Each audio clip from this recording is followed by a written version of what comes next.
आज हम जल्दी से समझते हैं कि 400 साल पुराना इतिहास आज आज की हमारी ज़िंदगी को कैसे अफेक्ट करता है, कैसे उसका उससे कोई रिलेशन है। तो हम बात करते हैं कि 400 साल पहले जब अंग्रेज ईस्ट इंडिया कंपनी भारत में आई थी और वो यहाँ से बहुत सारा पैसा लूट के लेके गई थी, और वो पैसा लूट के वो यूरोप में, स्पेशली इंग्लैंड में जाके उन्होंने इंडस्ट्रियल रिवोल्यूशन करा था।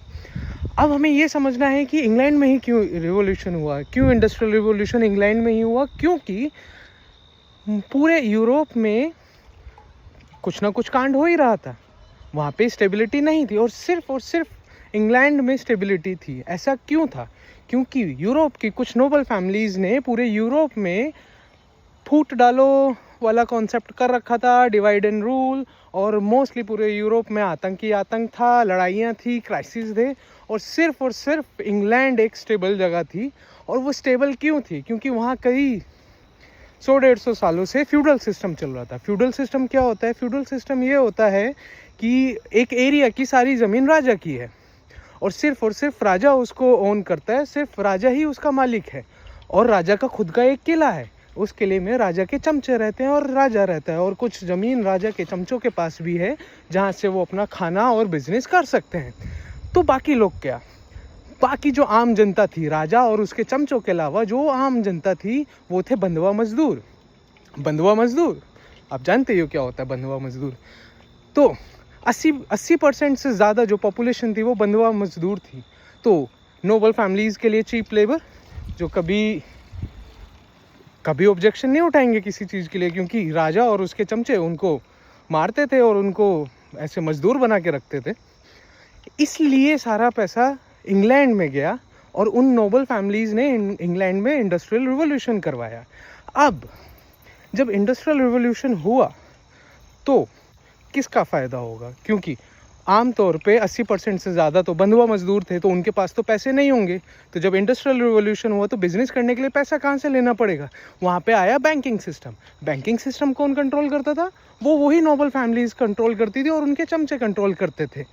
फिर उसके बाद अगर आपको बिज़नेस करना है तो बिज़नेस के लिए भी तो आपको नोबल फैमिलीज़ से परमिशन लेनी पड़ती थी, क्योंकि आधे से ज़्यादा बिज़नेस तो उन्हीं के कंट्रोल में थे। वही सबसे ज़्यादा सारे ट्रेड के रास्ते और मैन्युफैक्चरिंग सब उन्हीं के हाथ में थी, उन्होंने ही कंट्रोल कर रखी थी। इसलिए तो इंडस्ट्रियल रिवोल्यूशन से जितना भी फ़ायदा हुआ वो किसको हुआ? वो हुआ नोबल फैमिलीज़ को। और नोबल फैमिलीज़ ने उस टाइम पे अंधा पैसा कमाया। कैसे कमाया? इंडिया के क्राफ्ट को, इंडिया के बिज़नेस को तबाह करके अपना वो मशीन में बना हुआ same copy paste product India में बेच के और पूरे वर्ल्ड में बेच के, क्योंकि इंडिया की एक बहुत बड़ी मार्केट उन्होंने ख़त्म कर दी थी और वहाँ पे वो अपना फर्जी सामान बेचते थे। इससे हुआ क्या? इससे हुआ ये कि वो यूरोप की वो नोबल फैमिलीज़ जिन्होंने उस समय पे बहुत पैसा कमाया, आज वो एक बहुत पावरफुल फैमिलीज़ बन चुकी हैं। उसी पैसे को इन्वेस्ट करके अमेरिका को डेवलप बनाया गया है। आज की डेट में जितने भी डेवलप्ड नेशंस हैं वो भारत के ईस्ट इंडिया कंपनी से लूटे हुए पैसे से ही डेवलप्ड नेशन बने हैं। और यही जो नोबल फैमिलीज़ हैं, जो आज की जिन्होंने उस टाइम पे बहुत पैसा कमाया और आज की डेट में वो कहाँ हैं किसी को नहीं पता, उन्हीं नोबल फैमिलीज़ का बहुत बड़ी इन्वेस्टमेंट हमारी ऑयल कंपनीज़ में है। ऑयल बोले तो गैस, डीजल, इन सब कंपनियों में, पेट्रोल डीजल वाली कंपनियों में। इसलिए रशिया में वॉर होती है ताकि पेट्रोल के पैसे बढ़ें। फिर इन्हीं कंपनियों का पैसा बहुत सारी फार्मा कंपनीज़ में है, दवाइयों की कंपनीज़ में। इसलिए हमारे यहाँ इतनी सारी बीमारियाँ होती हैं जिसका कभी कोई इलाज नहीं हो पाता। अब वो बीमारियाँ कैसे क्रिएट होती है?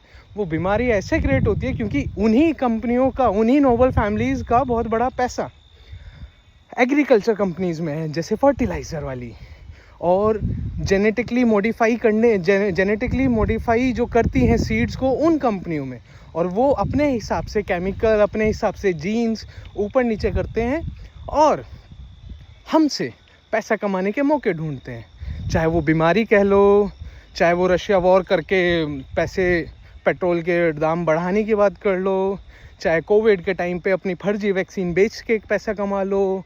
ऐसे वो पैसे कमाते हैं और ये सब कुछ बहुत एक प्री प्लान्ड तरीके से होता है, और ये बहुत बड़ा प्लान होता है जो कि हम आम लोग समझना नहीं चाहते हैं।